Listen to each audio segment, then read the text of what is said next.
Hello friends, welcome to খেল দুনিয়া। আনোয়ার আলীকে নিয়ে জট অব্যাহত। আনোয়ার আলী এবার যাচ্ছেন প্লেয়ার স্ট্যাটাস কমিটিতে। তো সেখানে যাওয়ার ফলে এই কেসটা কিন্তু প্রায় কোর্টে চলে গেল, সেরকমটাই কিন্তু বলা যাচ্ছে। এবার মোহনবাগানও কিন্তু এই প্লেয়ার স্ট্যাটাস কমিটিতে আনোয়ার আলী যাচ্ছেন, তার বিরুদ্ধে কিন্তু মোহনবাগানও যাবে, কারণ মোহনবাগানের কাছে কিন্তু ভ্যালিড প্রমাণ রয়েছে যে মোহনবাগান সব দিক থেকেই চুক্তিপত্রে ঠিক রয়েছে। উল্টো দিকে আনোয়ার আলী যে তিনি যাচ্ছেন, তিনি কী হিসাবে যাচ্ছেন সেটা বোঝা যাচ্ছে না, কারণ আনোয়ার আলীর যে ক্লজ বা যে চুক্তিপত্র রয়েছে, তো সেখানে দেখা যাচ্ছে আনোয়ার আলী কিন্তু তিনি কিন্তু ব্যাকফুটে থাকবেন এইখানে গেলে। তো তারপরেও তিনি যাচ্ছেন এবং তিনি মোহনবাগান ছাড়তে চান, তেমনটাই কিন্তু জানা যাচ্ছে, এবং তিনি মোহনবাগানের থেকে রিলিজও চেয়ে নিয়েছেন। তো মোহনবাগান রিলিজ করবে কি রেখে দেবে সেটা পরের কথা। তো মোহনবাগান কিন্তু এইটার বিরুদ্ধে কিন্তু অবশ্যই যাচ্ছে, সেটা কিন্তু জানা যাচ্ছে, এবং মোহনবাগানের বিরুদ্ধে গেলে এটা নিয়ে কিন্তু একটা দারুণ কন্টেস্ট হবে বোঝাই যাচ্ছে, কারণ দুটো পক্ষই কিন্তু খুব সমানে সমানে লড়বে, এবং প্লেয়ার স্ট্যাটাস কমিটিতে কিন্তু প্লেয়ারদের স্বার্থ দেখা হয়। তো সেক্ষেত্রে প্লেয়ার স্ট্যাটাস কমিটিতে আশা করা হচ্ছে একটা মীমাংসা হবে, তা না হলে কিন্তু সেটা আরও দূরে গড়াতে পারে।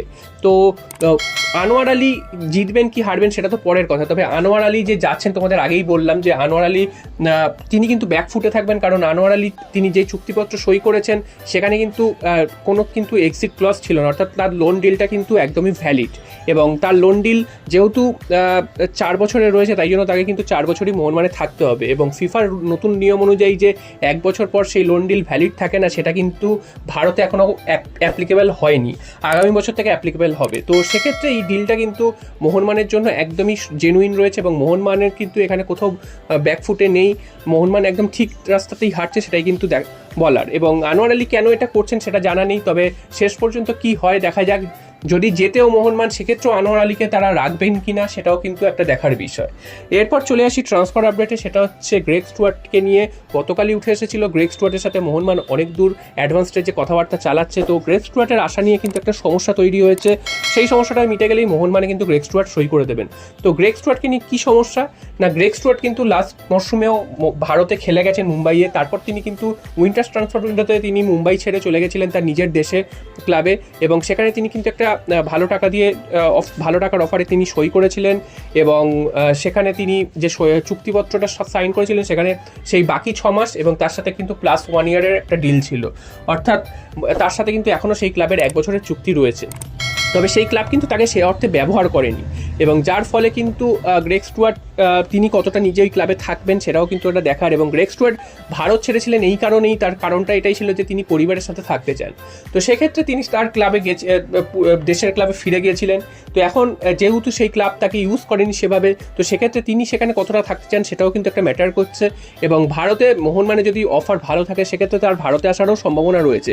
এবার যেহেতু ওই ক্লাবটির সাথে 1 বছরের এখনও চুক্তি রয়েছে, তো সেক্ষেত্রে তাকে আসতে গেলে হয় মোহনবাগানকে ট্রান্সফার ফি দিতে হবে একটা হিউজ পরিমাণের, আদারওয়াইজ কিন্তু যদি মোহনবাগান যদি তার ক্লাবের সাথে কথা বলে তাকে যদি ফ্রি প্লেয়ার করে নিতে পারে সেক্ষেত্রে কিন্তু কোনো সমস্যা হবে না। তবে সেই ক্লাবও কিন্তু সহজে তাকে ছাড়তে চাইবে না, কারণ সেই ক্লাব কিন্তু তার পেছনে একটা ইনভেস্ট করেছে।